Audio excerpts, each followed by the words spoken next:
Olá, boa noite a todos. Vamos iniciando a mais um Momento Espírita Brasil. Hoje para falarmos especificamente sobre um assunto bastante interessante que envolve muitos que procuram a casa espírita, que é o trabalho de tratamento da obsessão, né? O fenômeno ou o tratamento de desobsessão. Bom, os espíritos quando desencarnam, assim como quando encarnados, eles se filiam, eles se juntam, eles se aglomeram, eles se vinculam no mundo espiritual.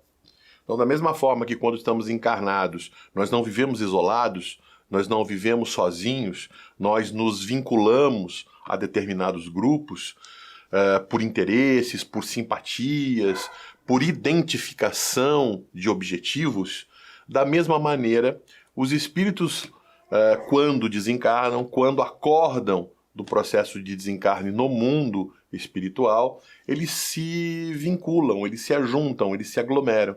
E, evidentemente, se aglomeram por identidade, por vinculação de interesses, né? Por afinidades, por simpatias, por sintonia espiritual, né? Então, muitas das vezes, os espíritos que desencarnam em estado de tristeza, de chateação, ou espíritos raivosos, irritados, né? Esses espíritos, eles são espíritos inferiores, são espíritos que vibram numa faixa de desânimo, de desprezo, e obviamente, esses espíritos, eles não acessam a realidade do mundo espiritual. Eles ficam ainda ligados ao mundo material, ao mundo físico, aos seus objetivos materiais. Então são espíritos que, apegados, né, a determinadas pessoas ou a determinadas coisas, continuam vinculados ao mundo encarnado. Espíritos que foram traídos, espíritos que foram vítimas de algum tipo de agressão, de algum tipo de violência, espíritos que de alguma forma odeiam, eles perseguem os seus agressores, eles perseguem aqueles que o traíram, eles querem de alguma forma um processo de vingança e tudo mais. Não é necessário que o espírito só desperte uma animosidade, que nós encarnados despertemos uma animosidade do espírito por termos feito algo para esse espírito em vidas anteriores. Muitas das vezes nós nos parecemos, nós nos comportamos, nós nos vinculamos a determinados atos na nossa vida que estabelecem uma relação com aquilo que esses espíritos viveram em vidas anteriores. Então a experiência negativa desse espírito foi com um determinado sujeito, foi com uma determinada pessoa, foi com um determinado espírito. Contudo, numa encarnação passada.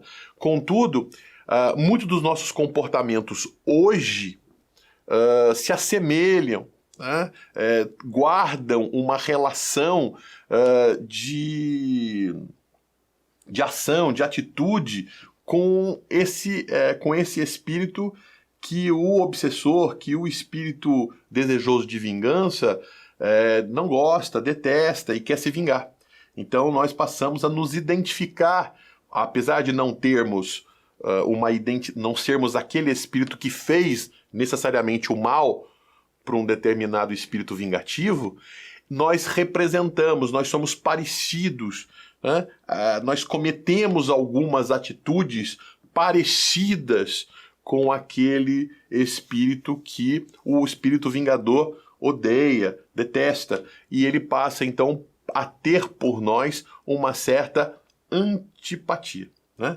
Então eles começam a nos perseguir, ele começa a adotar determinadas posturas vingativas, porque a gente, de alguma forma, se vincula a determinadas ideias, se vincula a determinados comportamentos que esse espírito não gosta, que esse espírito persegue, né?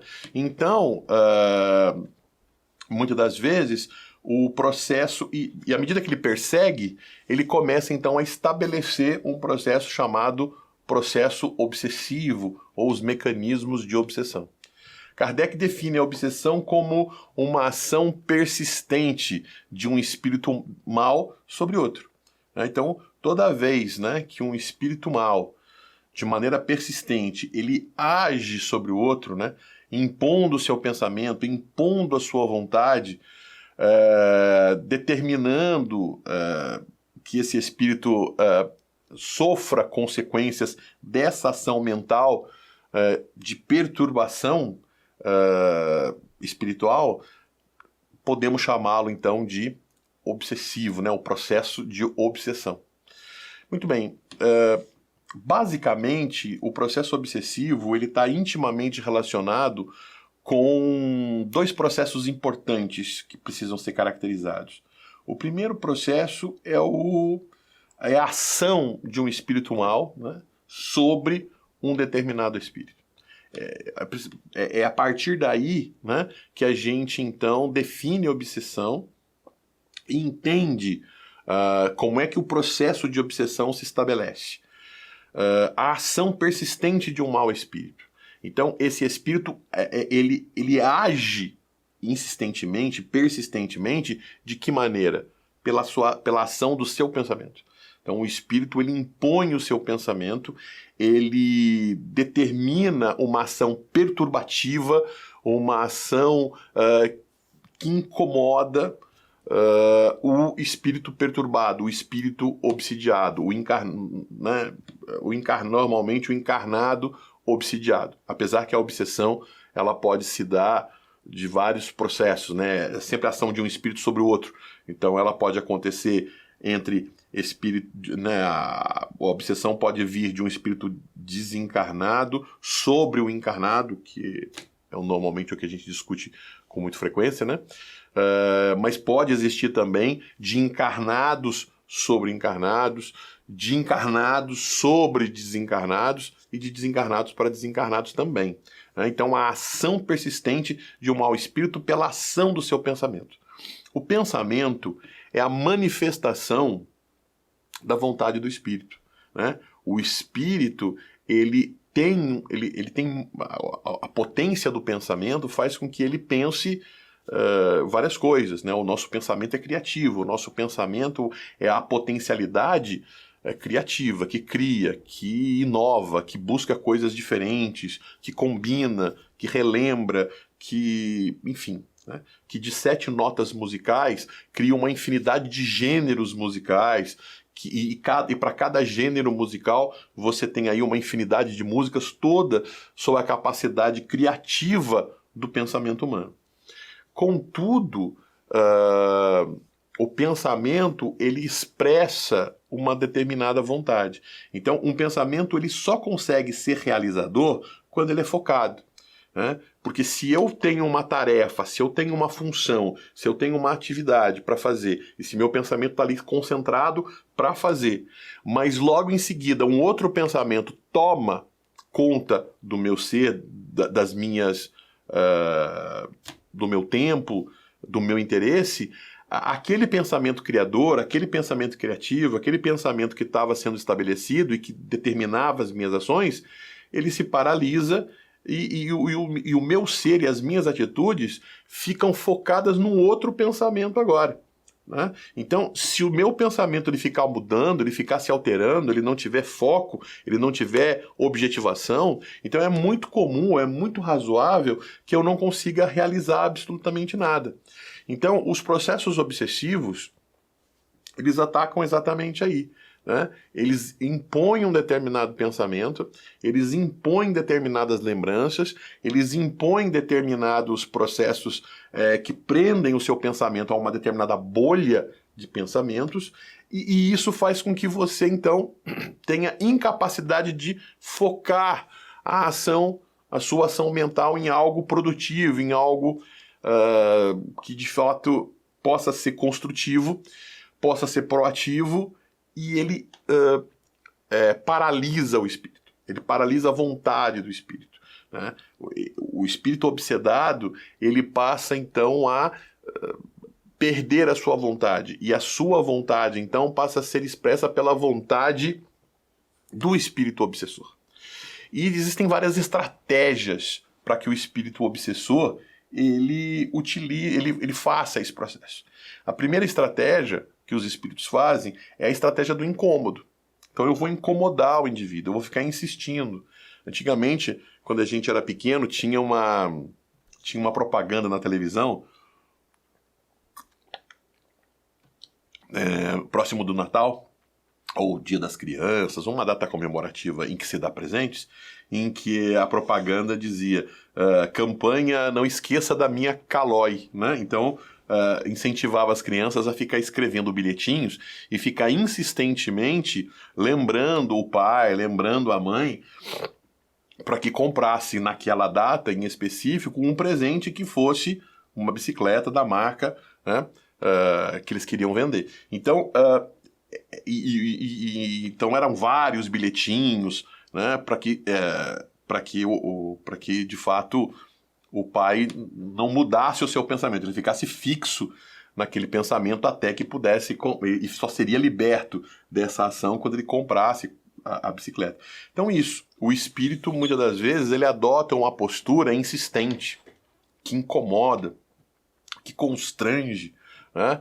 Então ele insiste, ele fica insistente, ele fica postando aquele pensamento, ele se aproxima com o seu pensamento e fica postando, e aquele pensamento não sai, e você não sabe de onde que veio aquele pensamento, é aquela sensação esquisita, estranha, que veio do nada, uma irritação, uma chateação, uma tristeza, uma preocupação que você não sabe de onde vem, né? Então, normalmente, e aquilo não, e fica obsessivo, né? E fica repetitivo, e por mais que você tente alterar esse estado mental ele persiste em você. E ele incomoda, ele chateia, e ele faz você procurar ajuda. E é exatamente porque você procura ajuda é que esse processo obsessivo, essa estratégia obsessiva, é chamada de obsessão simples, né? E por que é obsessão simples? Porque ela não é chata, ela não é problemática, ela não é complexa, ela não é difícil, né, de ser tratado, de ser superado. Não é isso. Ela é obsessão simples porque ela é muito comum de ser aplicada pelos espíritos, porque é o primeiro passo de um processo de obsessão e, fundamentalmente, porque ela incomoda e, por incomodar, ela motiva você, ou motiva o alvo desse processo, de buscar ajuda, de buscar sair daquela situação, de procurar ajuda, né? Procurar algum modo de superar aquele processo de obsessão. Então, por isso que é chamado de obsessão simples. Então, são muitos os casos de obsessão simples que chegam à casa espírita. E esses processos de obsessão simples eles acabam chegando na casa espírita de uma maneira muito comum, né? E chegam porque as pessoas abrem possibilidades de contato com esses espíritos, entram em sintonia com esses espíritos, por pensamentos de crítica, por pensamentos de inveja, por pensamentos e ações que de alguma forma os vinculam com esses espíritos inferiores, né? Então é claro que se você quiser estudar matemática e estudar física, você sabe onde você vai se encontrar com as pessoas que gostam de estudar física e gostam de estudar matemática. É claro que se você gosta de futebol, você vai se encontrar com as pessoas que gostam de futebol. É claro que se você gosta de música clássica, por exemplo, é claro que você vai encontrar e vai conviver com pessoas que gostam de música clássica. Então, quando o seu pensamento é um pensamento que tem se vinculado de maneira negativa, se você se deixa levar, né, pelo pessimismo, se você tem se deixado levar pela reclamação constante, os lamentadores constantes, né, ao invés de buscar uma atitude de superação dos problemas, de superação das dificuldades, fica num processo constante de lamentação.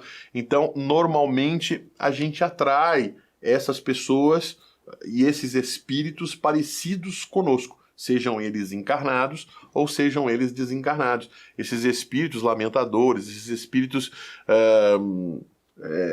pessimistas, esses espíritos invejosos, orgulhosos, egoístas, né? Esses espíritos lascivos, enfim, e de alguma forma eles se aproximam daqueles que pensam igual, que têm mais ou menos o mesmo comportamento. Então esses espíritos se vinculam, eles se aproximam, eles vibram na mesma faixa, eles têm uma certa sintonia e eles de alguma forma se alimentam. Então, às vezes, esse espírito ele não tem um motivo para te obsidiar. O que norteia ele não é o ódio, não é o rancor. A perturbação dele é própria de alguém perturbado que convive com você e, obviamente, a perturbação dele acaba te perturbando. Muitas das vezes, os incômodos que ele vive, ele acaba passando para você, assim como você, né, com os seus incômodos, aquela coisa toda também o incomoda. E aí existe ali um processo de simbiose, um processo em que um alimenta o outro, né, nesse processo de perturbação espiritual. E para isso é preciso haver um corte. É preciso haver uma cessão, é preciso haver uma desvinculação desse pensamento. Mas é um ciclo vicioso. Você pensou mal, né? Você se vinculou a determinadas atitudes, você vibrou numa faixa negativa, você atrai esses espíritos. À medida que você atrai esses espíritos, você põe esses espíritos para vibrarem junto com você, para vibrarem na mesma faixa, no mesmo processo. E à medida que você vibra na mesma faixa, que você vibra no mesmo processo, você sente, né, você entra em sintonia, você sente aquilo que aquele outro espírito está sentindo. Você passa a se sentir perturbado, os pensamentos deles te perturbam, e você sente mal, né? E ao se sentir mal, você pensa mal, amplia o seu pensamento, e ao pensar mal você mantém vinculado esses espíritos e mais sente ele, e é isso, e uma parte vai alimentando a outra e você não consegue escapar desse ciclo, é preciso romper esse ciclo.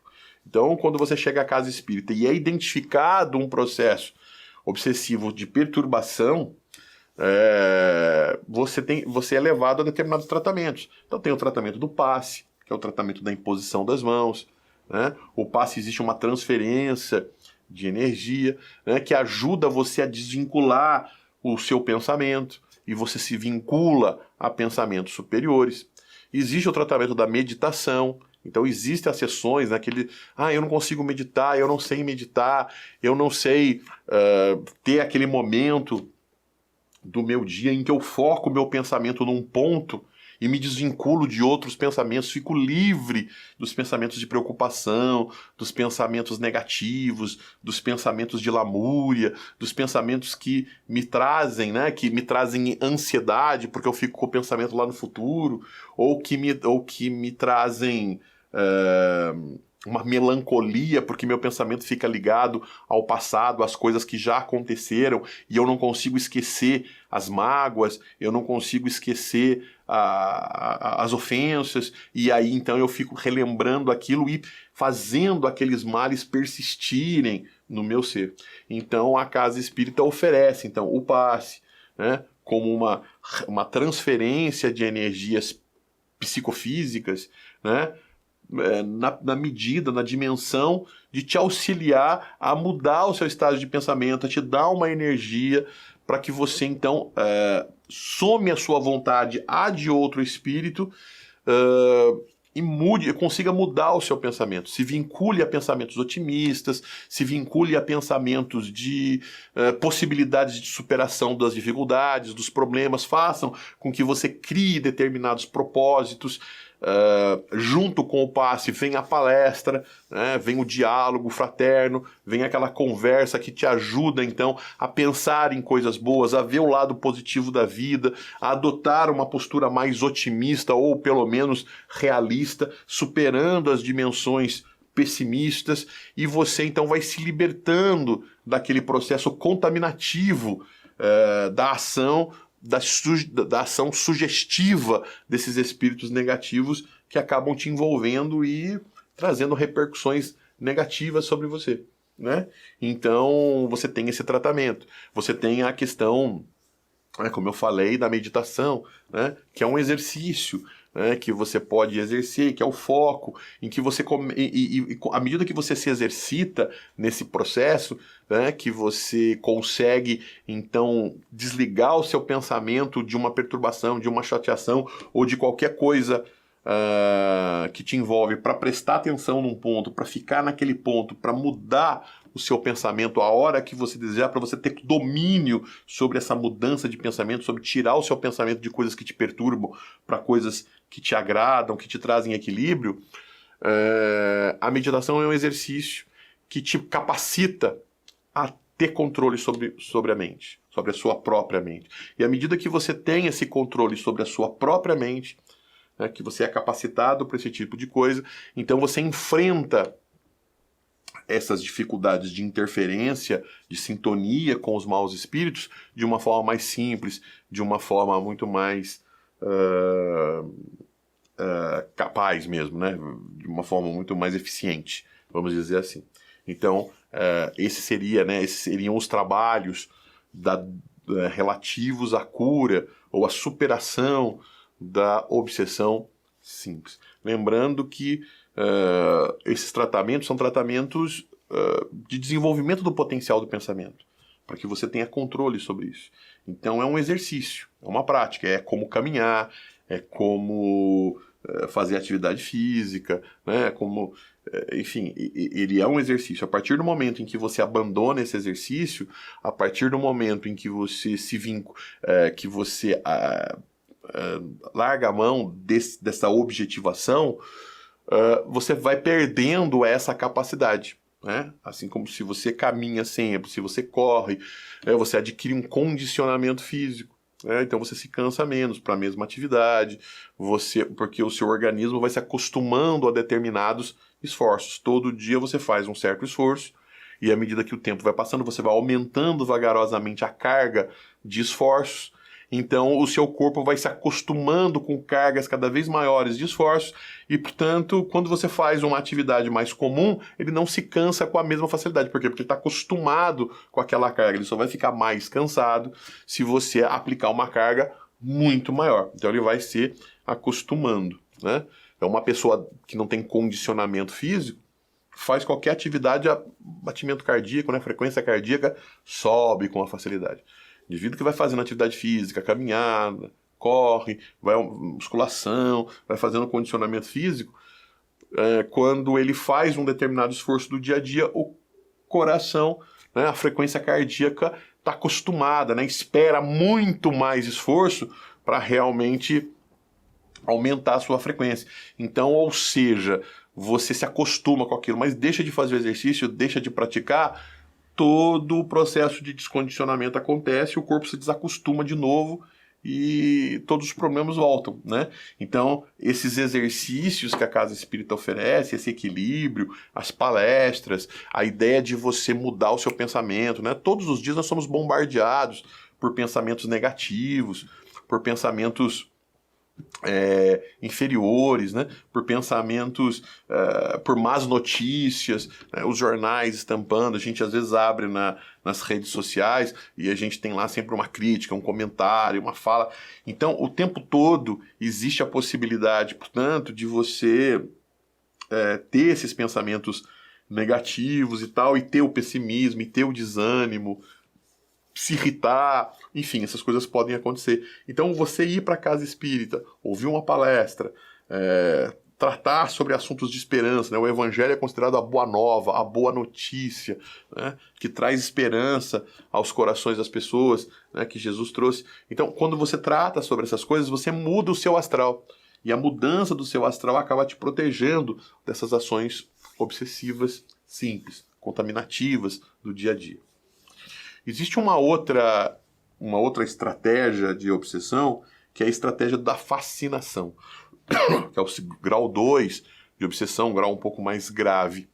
E ele é considerado um grau extremamente grave de obsessão, porque o indivíduo não percebe que está doente, né? O indivíduo não percebe que está sobre essa influência, que está sobre o domínio, e por não perceber, ele não vai buscar ajuda, né? Então, o espírito obsessor, quando adota a estratégia da fascinação, ele sugere pensamentos para o espírito que massageiam o seu ego, que massageiam a sua vaidade, né? Que estimulam o seu orgulho, e o espírito então ele passa a ficar iludido, ele passa a projetar em si qualidades que não tem, né? Especificidades que não tem, e ele começa a fazer coisas extremamente absurdas, sem sentido, e mesmo que as pessoas venham e digam para ele, olha, tá errado, você tá indo para um caminho não tá certo, baixa a bola e tudo mais, o indivíduo não enxerga, o indivíduo não vê, e ele passa às vezes por ridículo, porque ele faz coisas absurdas porque não passa pela razão, ele fica com a razão paralisada, ele dá valor, ele passa a acreditar, como ele quer se autoprojetar, como é massageado a sua vaidade, o seu orgulho, ele perde o senso crítico, né? Ele é incapaz de fazer um julgamento claro sobre as suas atitudes e sobre as suas reais capacidades. Então ele passa a cantar, sendo que não tem, ele passa a contar vantagens, a adotar determinadas posturas como se fosse possuidor de determinadas competências, de determinadas capacidades que não possui, né? E por mais que as pessoas digam para ele que ele está indo para esse caminho do ridículo, ele não ouve, né? Ele acha que a pessoa tem inveja, que a pessoa está abaixo dele, e é por isso que não está enxergando o que ele consegue só ele enxergar, e por mais que você chame ele à razão, à lógica, ele não vê. Então isso é muito ligado com o fanatismo, né? O indivíduo, então, ele mata, ele morre por determinada causa que não faz sentido. Então você tem os fanatismos pelo futebol, você tem os fanatismos pela política. Imagina, né? Uma pessoa que você não conhece, uma pessoa que está lá distante, muitas das vezes reconhecidamente corrupta, reconhecidamente pouco interessada nas questões humanas, nas questões dos problemas, né, do dia a dia, mal sabe que você existe e tudo mais, e você briga com o familiar, você rompe com o familiar, você se separa de uma pessoa que está ao seu lado, que você conhece, que se importa com você, que teve sempre ali do seu lado, ombreando com você as dificuldades do dia a dia, por causa de alguém, né, que você não sabe efetivamente quem é, que você não tem mesmo condições de pôr a mão no fogo por ela, porque você nem a conhece de fato, mas você prefere se desvincular de um parente, né, de uma pessoa querida, né, por fanatismo político, por fanatismo religioso, por fanatismo, né? Então você não usa razão, você não usa lógica, né? Você se afasta de pessoas importantes da sua vida por questões meramente sem sentido, né? Então são sugestões que os espíritos acabam fazendo. E o que eu quero dizer para vocês é que existem, e que essas obsessões, lembrando, né, que eu já disse, são processos que se estabelecem de maneira muito sutil e podem, inclusive, se estabelecer de encarnados para encarnados. Então, existem encarnados que exercem essa ação sobre a gente, deixa a gente, digamos assim, sonhador, né? Deixa a gente desligado da realidade, faz com que a gente, então, deixe de olhar o óbvio para enxergar alguma coisa que não existe, né? Para ficar seduzido por coisas que não são reais. E todo mundo está vendo que aquilo não está fazendo sentido, mas você acredita propriamente nisso. Então, isso seria o grau 2 de obsessão, né? O grau um pouco mais grave, porque você deseja o processo, você gosta daquele processo e você não aceita buscar ajuda porque você acha que não precisa dessa ajuda. Então, o absurdo está logo na sua vista e você não usa razão, não usa lógica, ataca frontalmente a sua lógica.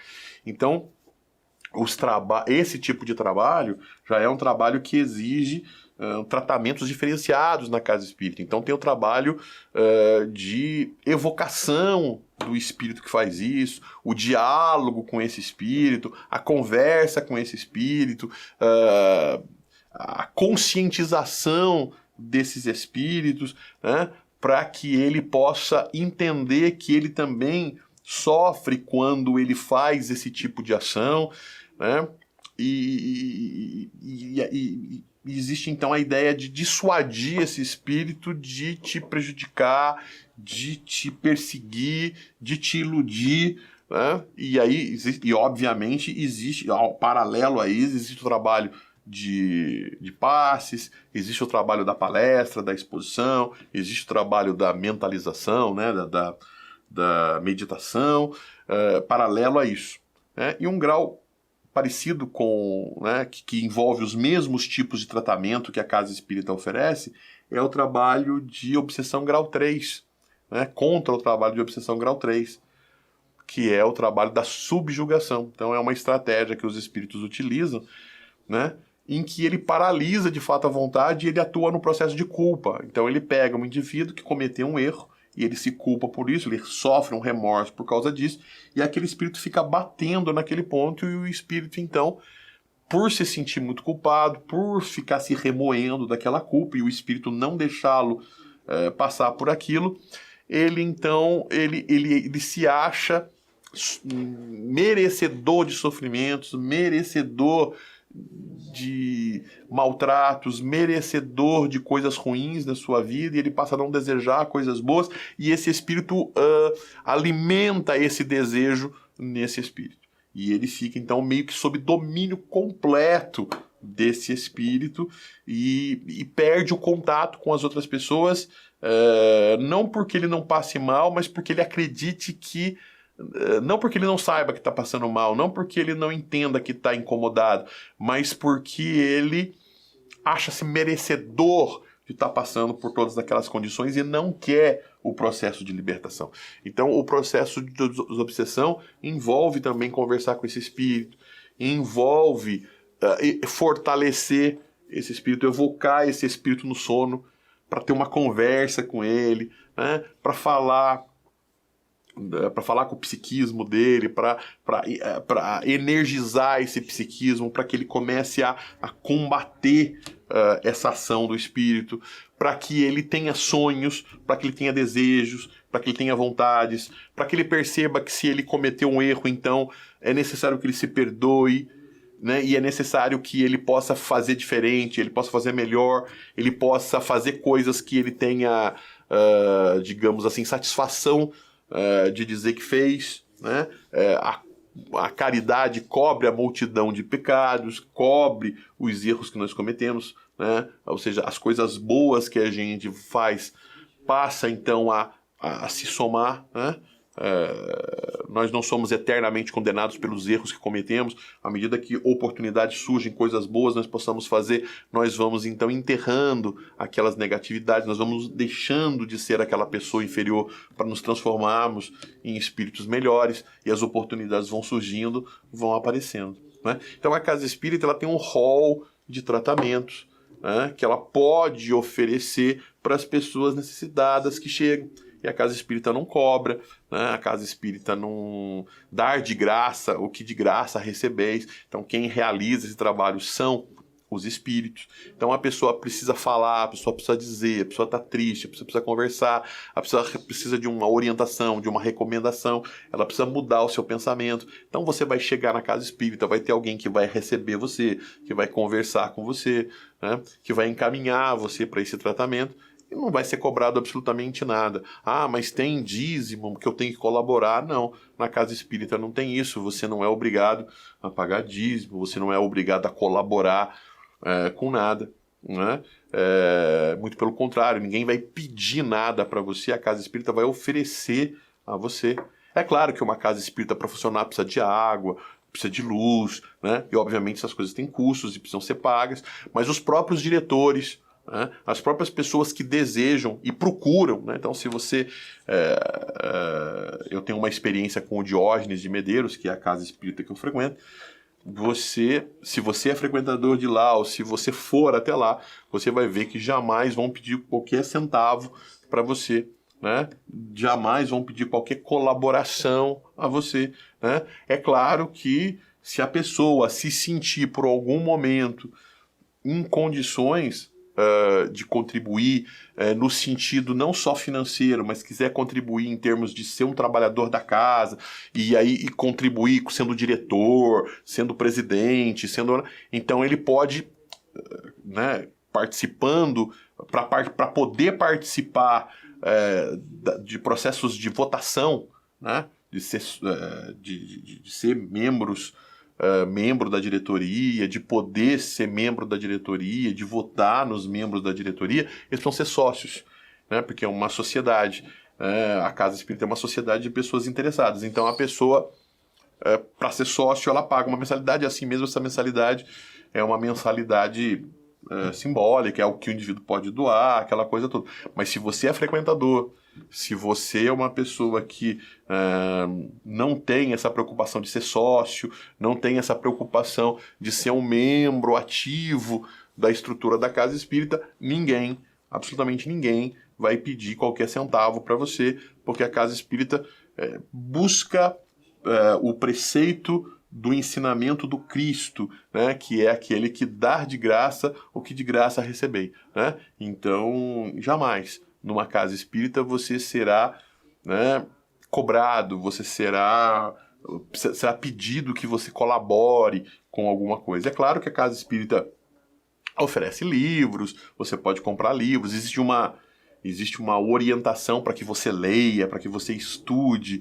né? O Espiritismo é uma doutrina de libertação, de desenvolvimento da consciência, então manda você ler, manda você questionar, manda você duvidar, né? Mas na Casa Espírita tem as bibliotecas que emprestam livros, que emprestam vídeos para você assistir de palestras e tudo mais, então não é necessário que você compre os livros, você pode emprestar e depois devolver, então não existe, agora, é claro que se você quiser comprar o livro, eu quero ter o livro para mim, porque eu quero grafar, eu quero grifar, eu quero marcar, escrever coisas, né, tem pessoas que adotam esse processo, eu quero ter o livro para mim, então você tem lá também a possibilidade de comprar, mas existe a possibilidade de emprestar os livros também, né? Então uma casa espírita, ela respeita os préstimos, né? Os princípios básicos, né? Fundamentais do cristianismo, né? E Jesus não pediu nada para ninguém, muito pelo contrário, Jesus doou, Jesus deu, né? Jesus ele não pediu nada para ninguém.